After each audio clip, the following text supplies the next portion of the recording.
आगाज करेंगे इस खबर के साथ कि जनरल बाजवा को एक्सटेंशन देना मेरी सबसे बड़ी गलती थी। वो जो कहते थे उस पर भरोसा कर लेता था।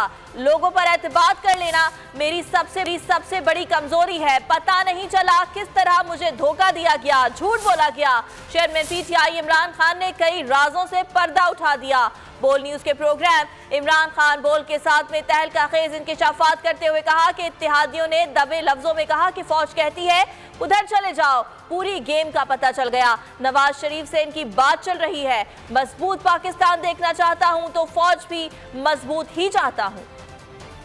जो मेरी जनरल बाजवा से मेरे 3.5 साल गुजरे हैं, पहली दफा मैंने रियलाइज किया कि ये कितनी बड़ी मेरी कमजोरी है, क्योंकि मैं इसको ट्रस्ट कर लेता था। जो जनरल बाजवा कहता था मैं कहा हाँ हम दोनों मुल्क के लिए हैं, एस्टेब्लिशमेंट है, फौज है, हमारे ही नहीं था कि किस तरह मेरे से धोखे दिए गए, झूठ बोले गए। यानी हम आखिरी दिनों में भी जब हमें पता था कि ये साजिश चल रही है, मुझे IB की रिपोर्ट आ रही थी कि गेम चल रही है, जब हमें पता चल गया कि पूरी गेम हुई है, नवाज शरीफ से इनकी बातचीत चल रही है, इन्होंने प्लान बना लिया है, खासतौर पर जब फैज को हटाया तो उसके बाद इनकी गेम तो चल पड़ी थी। मुझे तो पता था। मैं जब जनरल बाजवा से पूछूं हो ही नहीं सकता, हम तो कंटिन्यूटी चाहते हैं, हमें तो ये। मैंने कहा मुझे ये बता दें कि हमारे सारे इत्तेहादी, हमारे जो लोग MNAs हैं, वो सबको इंडिकेशन ये दे रहे हैं कि फौज चाहती है कि आप उधर चले जाएं। तो मैंने, और वो हमें कह रहे हैं कि, और आप हमें कह रहे हैं कि नहीं हम न्यूट्रल हैं, वो हमें कह रहे हैं कि उधर चले जाएं।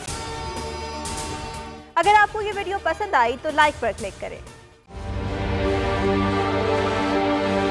देखें ये तो उनकी वालदा से इंशाल्लाह कराएंगे। अभी जो मुल्क की सूरत हाल है वो आपके सामने है। हकीकी सहाफ़त का अरशद शरीफ एक, मैं समझता हूँ बहुत बड़ा हकीकी सहाफ़त का लंबरदार था और हक से 1 इंच नहीं हटा, बल्कि जान देनी पड़ी तो जान दे दी उसने।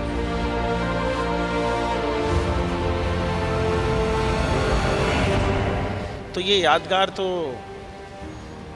यादगार क्या हमारे दिलों में रहता है, ये तो सिर्फ एक दस्तक देती रहेगी यादगार। मैं समझता हूँ कि जो रुके तो कोहे गिरा थे हम, जो चले तो जहाँ से गुजर गए, रहे यार हमने कदम कदम तुझे यादगार बना दिया।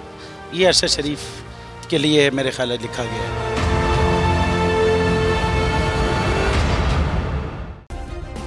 सब्सक्राइब करें और बेल दबाएं ताकि कोई खबर रह न जाए।